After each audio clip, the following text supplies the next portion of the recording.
بسم اللہ الرحمن الرحیم۔ اگلے روز ہمارے ایک دوست کا آپریشن تھا۔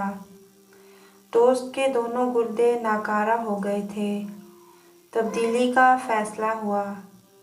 دل مضطرب تھا۔ کیسا خوبصورت ہنستا چہرہ، سچی بات ہے مجھے بہت اندیشے تھے۔ اللہ نے زندگی دی، لوٹ آئے۔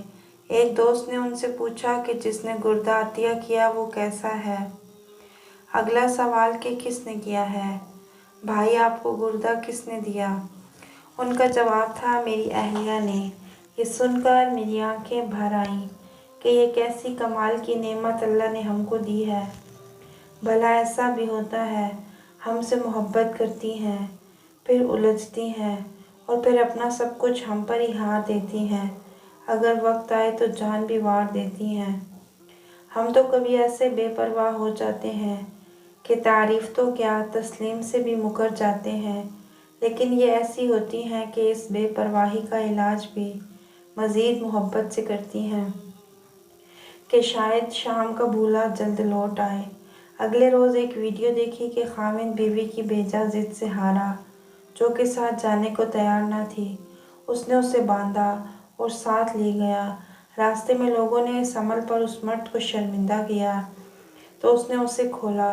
اب وہ عورت لوگوں کو یقین دلا رہی تھی کہ ایسا کوئی مشکوک معاملہ نہیں، وہ اس کی بیوی ہے، بس لڑائی ہو گئی تھی، اور ساتھ میں خاوند کے منہ سے پسینہ کمال محبت سے صاف کر رہی تھی۔ لوگوں کے تیور دیکھے تو سب لڑائی بھول گئی، بس یہی فکر تھی کہ اس کے خاوند کو کوئی کچھ نہ کہے۔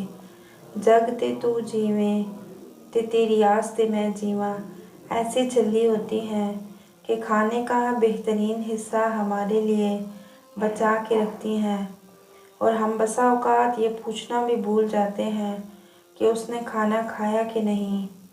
ہم بھلے تمام دن دوستوں میں بتا کے آئیں، یہی سمجھتی ہیں کہ سرتاج دن بھر کام کاج کے تھکے ہوئے آئے ہیں، پاؤں بھی دھیرج رکھتی ہیں کہ مزاج کے نازک آبگینوں کو ٹھیس نہ لگ جائے۔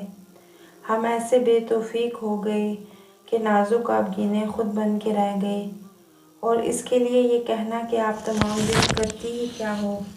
مجھے اپنے ایک گاہک یاد آ گئے، جب بھی آتے ایک 8-10 برس کا بچہ ہمراہ ہوتا۔ ایک روز بتانے لگے کہ اس کی ماں نہیں، کھانا بھی خود بناتا ہوں، اکٹھے رہتے ہیں، ایک کمرہ لیا ہوا ہے، نوکری لاہور میں ہے، یوں ملازمت پر چلا جاتا ہوں، اس کو حفظ کے مدرسے میں چھوڑ کے آتا ہوں، تب کچھ کام کر سکتا ہوں۔ میں سوچ کے رہ گیا کہ ہم کیسے بے فکر ہو کے کام پہ چلے آتے ہیں۔ بیوی بھی اللہ کی ایک بہت بڑی نعمت ہے۔